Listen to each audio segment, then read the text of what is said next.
Hi, it's Cassie from Tasktop, and today I'm going to show you how to get started with the new ROI dashboard.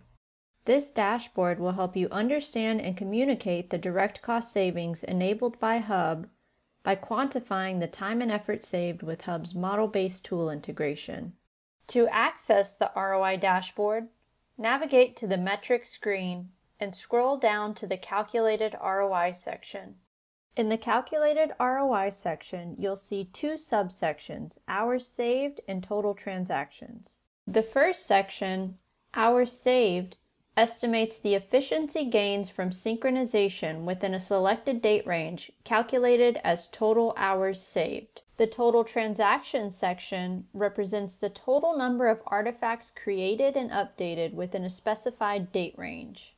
You can click here to see how hours saved is calculated, and you can use the filters here if you'd like to view ROI for a certain repository, integration, or model. For more information, check out our doc site or reach out to Tasktop support.